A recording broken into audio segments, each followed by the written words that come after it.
Greetings, ladies and gents, and welcome to this latest edition of Tales from Outer Space, where I take stories from across the internet and read them for your entertainment. This particular story is called What Happened When the Humans Came, written by squirrelbey.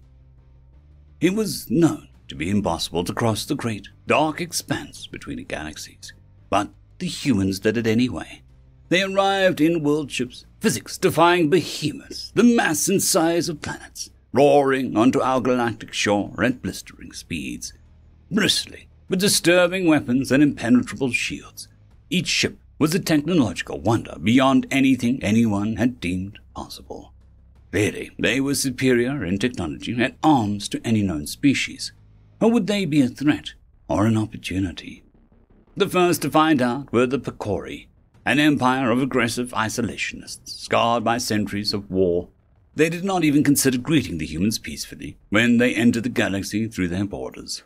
Perhaps things may have gone differently if they had. Instead, they attacked on sight, and so the humans rolled through their fleet as though it was not even there. Thousands of ships were vaporized instantly. They didn't even slow down. The humans sent out a message. What happened to the Picori was unfortunate, but they had been attacked. They came in peace, and were here to save the galaxy. Submit peacefully, they pleaded, and you will come to no harm. In the name of the greater good, we will set you truly free. The galactic community at this time was a complex web of alliances, dominated by warring factions of ancient enemies. In an era of constant war and strife, in which slavery and genocide were common, and struggle and sacrifice were mundane, none were open to trusting the humans, and so their pleas fell on deaf ears. The destruction of the Picori had sent shockwaves across space as every empire scrambled to defend themselves, and the humans were greeted with hostility at every turn. To their credit, they showed restraint. They begged and pleaded with every empire to submit peacefully. But after a millennia of war, none could swallow their pride in the face of a fight. Soon, their reputation preceded them, and the word human became synonymous with death and destruction. Their titanic world ships had no choice but to descend upon the galaxy like a plague, seemingly impervious to all weapons. It did not take long for every major homeworld to have a human world ship looming in its orbit like a loaded gun. They promised that they were bringing salvation, security, progress, and plenty. But the reality was that within a year, every living being in the galaxy had been forced into servitude. Propaganda filled the comms, preaching about the greater good. Every being had a part to play if they were to be saved, though from what, the humans never say. It was time of great change. Technology, so advanced as to seem occult, became commonplace. An intergalactic network was created, allowing for instantaneous transfers of information across impossible distances.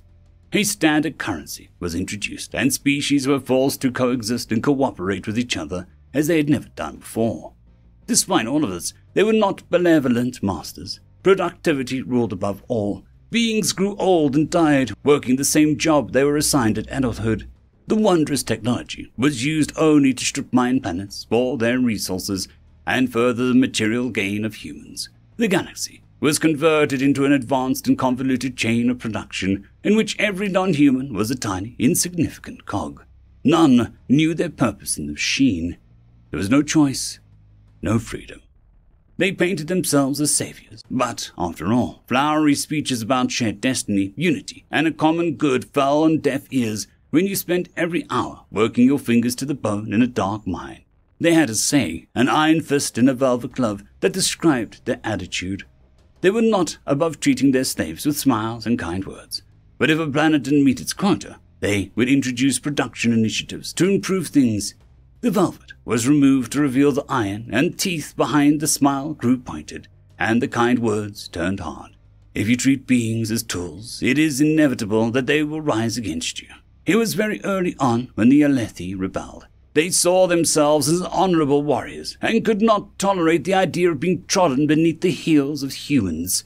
Never mind the fact that they had been employing slaves for millennia. The humans dropped a single bomb on their homeworld, releasing a virus that tore through the population in days.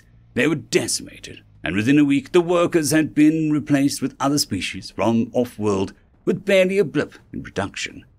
In their announcement, the humans spoke of a great length about the greater good of the galaxy, and shared responsibility to the future. "You think us monsters," it said, "but we are nothing compared to what we are trying to save you from." Most assumed that it was a falsehood, invented to lend plausibility to their heinous crimes. It was shamefully dishonorable, but effective in its messaging. The will of the galaxy was broken, and none rebelled after that.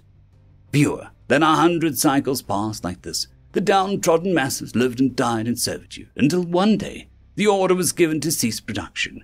For the first time since their arrival, the galaxy once again ground to a halt. The day the humans had been preparing the galaxy for had finally come. Another extragalactic visitor had been detected, arriving from the same direction they had so long ago. It was far sooner than they'd expected, they said, with only a cycle left before their arrival. The screen changed, and the beings watching the announcement were united in collective horror. Ships, millions upon millions of them, some many hundreds of times the size of humanity's world ships, were barreling through space towards the galaxy, sinewy and grey, ridged with spikes and oozing ichor. They appeared shaped like living flesh. The humans referred to them as the Pursuers, a race of ravenous, mindless monsters, twisted and malformed, endlessly hungry. The greater good had been real all along. They'd been fighting them across the universe for millennia, trying in vain to eradicate them once and for all in a series of desperate last stands. They had arrived in the galaxy ahead of them to unite and guide the species there to victory. For the Pursuers' only goal was to consume, until the complete and utter decimation of all life. In every previous galaxy that they had visited, telling the populace about the Pursuers had caused such widespread panic that informing them only served to seal their fate, ruining their chances at survival. The galaxy's only hope was to bend to the humans' rule, to organize and prepare, entrench itself, and fight until the bitter end. Immediately after the announcement, the humans finally revealed what they had been producing with the century of slave labor. Towering humans in powered exoskeletons arrived on every planet with vast caches of weapons, armor, and vehicles. Entire populaces were transported off-world to be trained in space combat. Every being in the galaxy, old enough to fight, was to be trained, armed, and sent into battle against the enemy. The humans were not truly the dictators they had been believed to be. Their perceived lies about the greater good had all been genuine. They only regretted that they had not been honest about the Pursuers sooner, to give them more time to prepare. The galaxy saw a different side of them then. What had previously been seen as aloofness revealed to be as quiet fortitude. The brutality of which they drove the workers was really determination. Everything they had done had come at the expense of the people, true, but it had genuinely been done for the greater good. The Pursuers, when they arrived, were everything the humans had promised them to be. Mindless savages, intent only on destruction and consuming every living thing that they could find. There was no method to their madness, just sheer weight of numbers. In space, they would launch wave upon wave at the Allied fleets with no regards for themselves. The ships were impossibly fast and could somehow sense sentient beings. They would aim themselves at enemy spacecraft, ramming them at near light speed before sprouting limbs and tearing through the metal.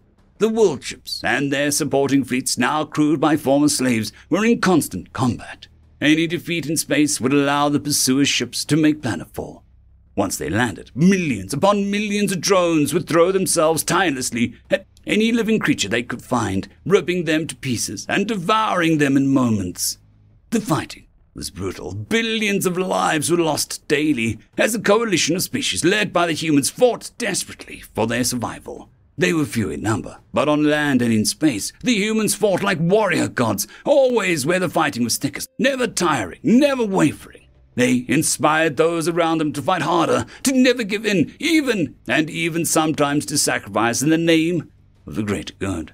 The war went on for decades, and at times seemed lost, but the bravery, preparation, logistics, and tactics of the humans snatched victory from the jaws of defeat time and time again. The cost was dear, trillions of lives lost to the Pursuers, but in the end, the galaxy was victorious. It had been a long, bloody, and torturous war, such as had never been seen. Cities had been leveled, planets thrown out of orbit, and soldiers returning to their homes found them empty or destroyed. Not knowing how to rebuild, they turned to the now beloved humans for help, but they were gone. No fanfare, no celebration. The surviving humans just sailed off into deep space in their world ships, towards the closest galaxy, leaving behind the fruits of their labor of 100 cycles, technology and resources enough to render scarcity impossible for the rest of time. Shortly after they left, a message arrived from the directions the humans had traveled in. It read, "We are sorry. There are others we must help for the great good. Now you are truly free, even from us." End of story.